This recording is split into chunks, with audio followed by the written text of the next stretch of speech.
Você deve ter visto recentemente vídeos de pessoas derrubando algumas estátuas em protestos. E talvez você ou outras pessoas tenham se perguntado: para que isso? Isso é bom? Isso é ruim?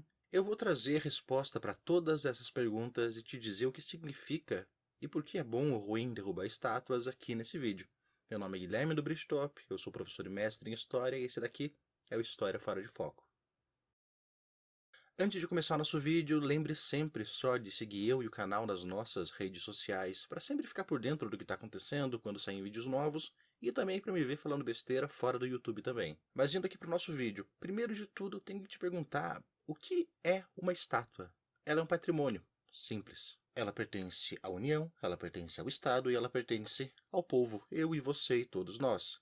Mas mais do que isso, estátuas elas são um símbolo que é interpretado junto de uma série de tradições. Não sou eu quem está dizendo, quem diz isso é Nestor Garcia Canclini. E se você estivesse perguntando o que isso aqui que o Canclini disse pra gente significa o seguinte, que uma estátua não é só um pedaço de ferro ou bronze ou mármore ou qualquer outro material no formato de uma pessoa. Uma estátua conta uma história. E a história contada por uma estátua é a história de vitória, é a história de honra, é a história de glória. Bem, na verdade nem sempre. Só que quando a gente está falando de estátuas que ficam ali em praças públicas, em lugares importantes, quase sempre a gente está realmente falando dessas estátuas que contam uma história de glória, de vitória, em que as pessoas param e olham para aquelas estátuas e se perguntam quem é aquela pessoa. E quase sempre respondem, não tenho a mínima ideia, mas com certeza foi alguém importante. Para que a gente guarde essas estátuas, ou patrimônio, ou obras de arte no geral, é normal que existam museus. E a diferença de cidades e praças para museus é que nos museus, normalmente, existem guias que vão te levar por aquele museu, te guiar, como o próprio nome já diz, e vão contar a história daqueles objetos. Já nas ruas, nas praças, na maior parte das vezes, não existem. A não ser, é claro, que esteja fazendo um tour e tudo mais, mas isso é outro caso. Então, se a estátua está ali, para a grande maior parte das pessoas, se assume que é uma posição de honra, que é uma posição de glória. Por quê? Como diz ali pra gente Arjuna Padurai, um museu não deve somente mostrar as obras, ele deve também intermediar o que elas significam para levar o conhecimento para as pessoas. E a Padurai diz que isso é bem complicado, porque normalmente quando você chega no museu, você já tem uma ideia formada sobre muitos daqueles objetos. Se você vê o Davi do Michelangelo, se você vê a Mona Lisa do Da Vinci, você já viu aquilo, você já tem uma ideia pré-estabelecida. Então o guia tem que trabalhar com aquilo. Mas nessas cidades, que eu vou chamar aqui de praticamente museus a céu aberto, é um conceito que eu acho bem legal, na grande maior parte das vezes, exceto em casos em que a gente tem estátuas com nomes como Tiradentes ou Rui Barbosa, e muitas vezes nem nesses casos, as pessoas não têm a mínima ideia de quem são aquelas pessoas naquelas estátuas. E, sem ter a mínima ideia de quem são aquelas pessoas e qual é a história delas, o que as pessoas pensam, olha só, normalmente pessoas importantes viram estátua. Então, com certeza, esse cara foi uma pessoa importante que fez um monte de coisas boas. E aí a gente entra numa outra questão que é o seguinte, a história e o passado, eles são condicionados pelo presente, como diz ali pra gente Keith Jenkins. O passado sem interpretação não tem significado. Só que ele sempre vai ter um significado, porque a gente sempre vai dar um significado para ele, mesmo que não seja verdadeiro.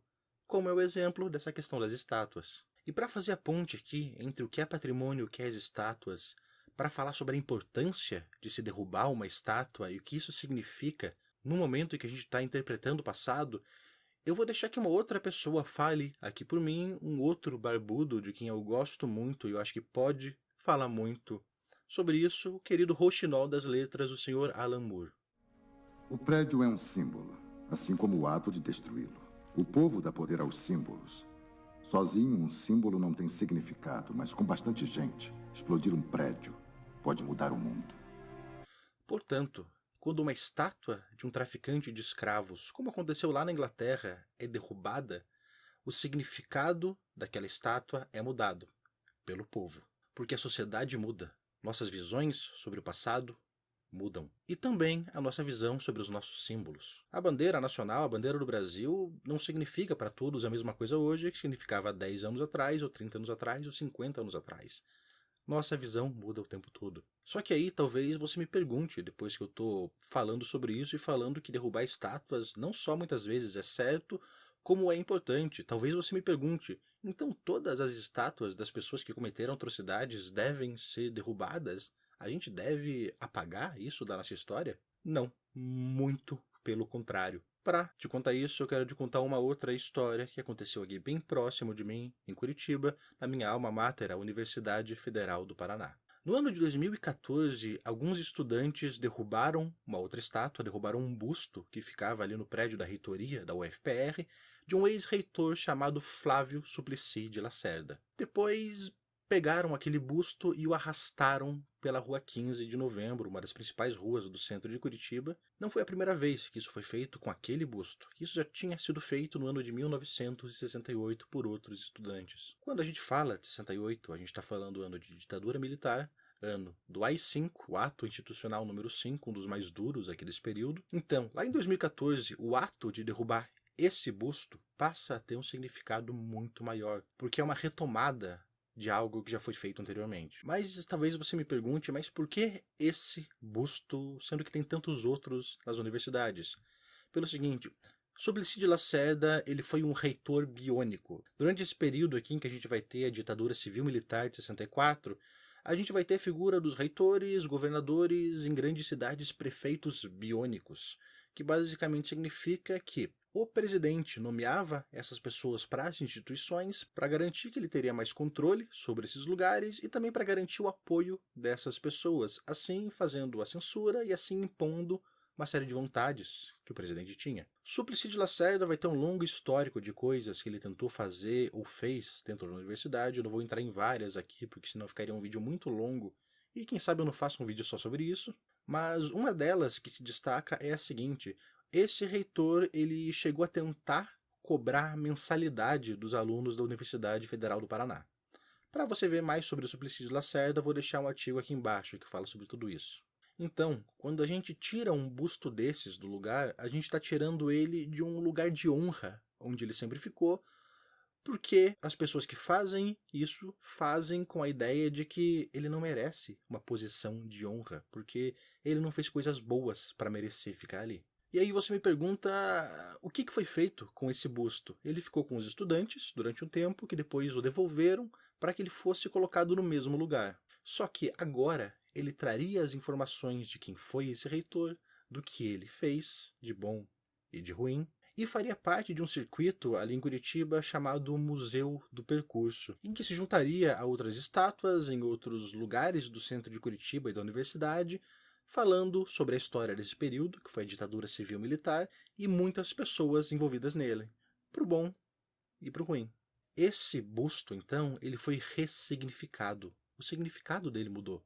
E isso é extremamente importante, porque a história não é estática.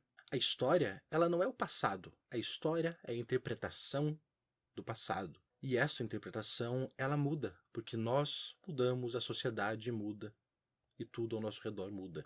E quem faz a história somos nós. Não estou falando aqui enquanto historiador, enquanto professor de história. Estou falando aqui enquanto cidadão, enquanto brasileiro, enquanto uma pessoa. E cabe a nós, pessoas que estamos vivos, enxergar a história como ela deve ser enxergada. E jamais deixar que pessoas que não merecem ocupem lugares de honra, ocupem lugares de glória. Enquanto muitos outros que realmente merecem são esquecidos, são deixados de lado. Não é uma tarefa fácil, eu diria que sequer é uma tarefa possível, mas nós tentamos e nós continuamos seguindo em frente. E bem, esse aqui foi o nosso vídeo, um tom um pouco diferente do normal, embora eu tenha feito vários vídeos um pouco mais sérios anteriormente, ou pelo menos tentado. Se você gostou desse vídeo, acha ele importante, não esqueça de compartilhar, mostrar para outras pessoas, se inscrever no canal se você ainda não é inscrito e curtir também esse vídeo. De resto, nós nos vemos aqui no nosso próximo vídeo. Um abraço.